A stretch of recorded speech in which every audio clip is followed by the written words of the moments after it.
Film की शुरुआत एक कैप्टन से होती है जिसके कपड़े खून से सने हुए थे। वह एक दुकान में घुसा तो दुकानदार ने देखा कि उसके हाथ में एक टूटा हुआ बंदर वाला खिलौना था। दुकानदार ने हैरानी से पूछा, तुम्हें क्या हुआ? और यह खिलौना टूटा क्यों है? ड्रम तो बज भी नहीं रहा। कैप्टन ने कड़वी मुस्कान के साथ जवाब दिया, शुक्र मनाओ कि यह कुछ नहीं कर रहा। पर उसके यह कहते ही बंदर ने अचानक ड्रम बजाना शुरू कर दिया और फिर अजीब घटनाएं घटने लगीं। एक चूहे ने रस्सी काटी जिससे जुड़ी हुई चीजें हिलीं और पल भर में ही एक तीर आकर दुकानदार के सीने में घुस गया। उसके पास चीखने तक का वक्त नहीं मिला। इससे पता चला कि वह बंदर शापित था। जब भी यह ड्रम बजाता किसी न किसी की मौत हो जाती। कैप्टन इस बात से वाकिफ था। वह इस मौत के खेल से तंग आ चुका था। इसलिए उसने फैसला किया कि वह इस खिलौने को जला देगा। लेकिन आग में जलते हुए भी वह बंदर अजीब तरह से हंस रहा था, मानो कोई योजना अभी बाकी हो। यह देखकर कैप्टन ने बस इतना कहा, मैं अपने बच्चों के लिए एक बड़ी मुसीबत छोड़कर जा रहा हूं।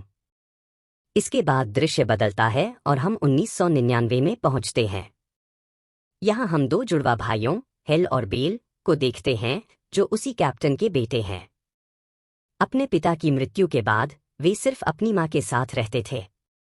उनकी मां अक्सर काम में व्यस्त रहती थी, इसलिए दोनों भाइयों का ज्यादातर वक्त एक दूसरे के साथ ही गुजरता था। उन्हें हमेशा से अपने पिता के बारे में जानने की उत्सुकता थी, लेकिन उनकी मां ने कभी इस बारे में बात नहीं की। एक दिन उन्होंने अपने पिता के सामान को खंगालने का फैसला किया। वहां उन्हें उनकी मिलिट्री वर्दी के साथ एक बॉक्स मिला। जब उन्होंने उसे खोला तो उसमें वही बंदर था जिसे फिल्म की शुरुआत में दिखाया गया था। बॉक्स पर लिखा था, इस मंकी में चाबी भरकर देखते हैं क्या होता है, बेल ने हेल से कहा। हेल ने उत्सुकता से मंकी की चाबी घुमाई, लेकिन कुछ नहीं हुआ। शायद खिलौना खराब हो चुका था। यह सोचकर वे उसे छोड़कर चले गए, अनजान कि उसका असली रहस्य क्या था। उसी दिन हेल और बेल को अपनी नानी के साथ लाइफ किचन रेस्टोरेंट जाना था। वे सभी इसके लिए काफी उत्साहित थे। जब वे कार में बैठे तो हेल की नजर पीछे की सीट पर पड़ी, वही मंकी वहां बैठा था। उसे विश्वास नहीं हुआ। उसने तो उसे बॉक्स में बंद करके छोड़ दिया था। पर उसने ज्यादा सोचा नहीं और वे चल पड़े। रेस्टोरेंट में खाने के दौरान अचानक हिल को एक परिचित आवाज सुनाई दी, ड्रम की थाप। उसकी सांसें तेज हो गईं। वह मंकी को कार में ही छोड़कर आया था, फिर यह आवाज यहां कैसे? तभी अचानक शेफ की चाकू से नानी का गला कट गया। सब कुछ इतनी तेजी से हुआ कि किसी को संभलने का मौका नहीं मिला। लोगों ने इसे दुर्घटना समझा, पर हेल जानता था यह कोई हादसा नहीं था। नानी की मौत से हेल और बेल स्तब्ध थे। उनकी मां ने उन्हें समझाया, जिंदगी ऐसी ही है, किसी को पता नहीं कब क्या हो जाए। घर लौटकर हेल सीधा मंकी के पास गया। क्या तुम्हारी वजह से यह सब हुआ? उसने गुस्से में पूछा। तभी बेल वहां आ गया और हेल ने उसे पूरी कहानी सुनाई, मंकी का कार में प्रकट होना, ड्रम की आवाज और फिर नानी की मौत। बेल ने उसका मजाक उड़ाया और अगले दिन पूरे स्कूल में यह बात फैला दी। हेल को सबने हंसी का पात्र बना दिया। गुस्से से आग बबूला हेल ने घर आकर मंकी की चाबी घुमाई और चिल्लाया, मेरे भाई को मार डालो। वह सिर्फ गुस्से में ऐसा बोल गया। उसे नहीं पता था कि इसका नतीजा क्या होगा। चाबी घूमते ही नीचे से चीख सुनाई दी। उनकी मां, जो खाना बना रही थीं, अचानक जमीन पर गिर पड़ी। उनकी नाक, कान और आंखों से खून बह रहा था। डॉक्टरों ने कहा कि ब्रेन हेमरेज से उनकी मौत हुई। पर हेल जानता था सच, उसकी एक गलती ने मां को मार डाला था। गम और गुस्से में हेल ने हथौड़े से मंकी को तोड़ डाला। लेकिन अगली सुबह वही मंकी फिर से उसके कमरे में था, बिल्कुल सही सलामत, जैसे कुछ हुआ ही न हो। इधर बेल गहरे सदमे में था। मां की मौत ने उसे तोड़ दिया था। वह 3 दिनों तक फ्यूनल का ही कपड़ा पहने रहा, जब तक उनके अंकल उन्हें लेने नहीं आए। अब माता पिता दोनों के जाने के बाद उन्हें किसी की कस्टडी में रहना था। हेल के मन में पछतावा भरा था।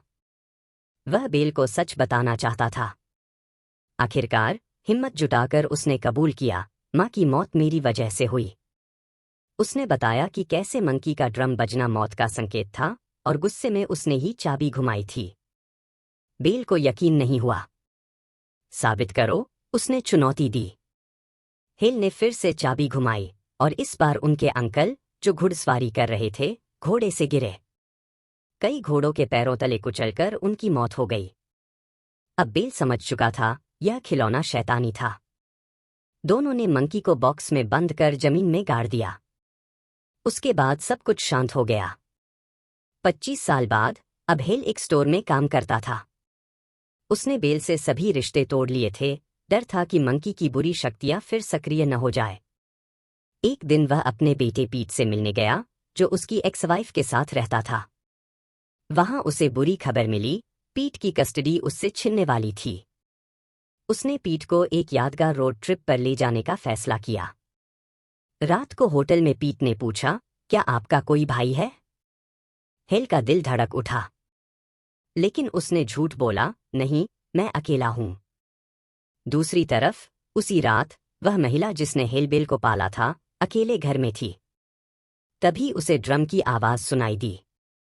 गन लेकर वह बेसमेंट में उतरी, लेकिन सीढ़ियां टूट गईं। नीचे गिरकर वह टूटे शीशे पर लुढ़की, जिसके टुकड़े उसके मुंह में घुस गए। खून से लथपथ उसने गैस की गंध सूंघी, लेकिन जैसे ही स्टोव के पास पहुंची, विस्फोट हुआ। आग में झुलसकर वह बाहर भागी और एक बिलबोर्ड से टकराकर मर गई। उसी पल हेल एक डरावने सपने में कराह रहा था। उसे अपनी माँ और मंकी दिखाई दिए। जागते ही उसने देखा बेल का मिस्ड कॉल। सालों बाद उसकी आवाज सुनकर हेल का खून सूख गया। बेल ने कहा, मंकी वापस आ गया है। अब उन्हें उसे खत्म करना था। लेकिन बहस के दौरान हेल ने देखा एयर कंडीशन से स्पार्क निकला और स्विमिंग पूल में करंट लगने से एक लड़की मर गई। मंकी अब पहले से ज्यादा खतरनाक हो चुका था। अब तो उसका नाम लेने भर से मौत होने लगी थी। हेल ने पीट को सुरक्षित घर छोड़ने का फैसला किया। लेकिन पीट की एक आखिरी ख्वाहिश थी, अपने पुराने घर जाना। जब वे वहां पहुंचे तो देखा आंटी के सामान की नीलामी चल रही थी, जिसे एक लड़के ने उस खिलौने को खरीद लिया। रास्ते में हेल को अपना अतीत याद आने लगा। वह कैसे अपने पिता के लिए तड़पता था, उनकी कमी महसूस करता था, लेकिन उसकी मां ने कभी उन्हें करीब आने नहीं दिया। और फिर उसके पिता की मृत्यु हो गई। इन्हीं विचारों के बीच एक एजेंट उसे जगाती है। वह एजेंट उसे एक चौंकाने वाली खबर देती है, जिस शहर में वह अभी आया है, वहां अजीबोगरीब घटनाएं हो रही हैं। शहर में एक के बाद एक लोग रहस्यमय हादसों में मर रहे थे। यह सुनकर हेल स्तब्ध रह जाता है। उसे एहसास होता है कि वह मंकी टॉय इसी शहर में कहीं छिपा हुआ है। जब वे दोनों बात कर रहे होते हैं तो पीट को पता चलता है कि हेल का एक भाई बेल भी है। अब हेल को उस मंकी टॉय को ढूंढना था। वह स्टोर रूम में जाता है जहां नीलामी की सारी चीजें रखी हुई थीं। उसे यकीन था कि उसकी आंटी के घर की वे सभी चीजें जो नीलामी में नहीं बिकी थीं, वहां मिलेंगी। वह पूछता है, क्या नीलामी में कोई मंकी टॉय भी था? एजेंट को ठीक से याद नहीं था, इसलिए उसने हेल के लिए स्टोर रूम खोल दिया ताकि वे मंकी टॉय को ढूंढ सकें। जैसे ही एजेंट ने एक कैबिनेट खोला, अंदर से एक पिस्तौल निकलकर उस पर गिरी और खुद ब खुद चल गई। एजेंट की वही मौत हो गई। उस लड़की के मरते ही पूरे स्टोर रूम में मंकी टॉय के ड्रम की आवाज गूंजने लगी। अब हेल को पता चलता है कि बेल पहले से ही इसी शहर में है, लेकिन वह उससे मिलने नहीं आ रहा। हेल उसे फोन पर धमकी देता है और जब वह फिर भी नहीं आता तो वह उसकी लोकेशन ट्रैक करने लगता है। फिर बेल का घर दिखाया जाता है। बेल के इरादे खतरनाक थे। मोड़ यह था कि वह मंकी टॉय, जिसे हेल हर जगह ढूंढ रहा था, बेल के पास ही था। बेल ने उस खिलौने को संभाल कर रखा था जैसे वह उसका सबसे कीमती साथी हो। उसने अपने पूरे घर में जाल बिछा दिए थे, क्योंकि वह जानता था कि हेल जरूर आएगा और वह उससे बदला लेना चाहता था। उसे लगता था कि उसके पिता, माँ और चाचा की मौत का जिम्मेदार हेल ही है। वह दुनिया में अकेला था और यह सब हेल की वजह से हुआ था। इसलिए वह हेल को मारना चाहता था। फ्लैशबैक में दिखाया जाता है कि जब दोनों भाइयों ने मिलकर उस मंकी टॉय को जमीन में दफनाया था, तब बेल वापस गया था उसे लेने, लेकिन वहां खिलौना नहीं था। सिर्फ उसकी चाबी मिली।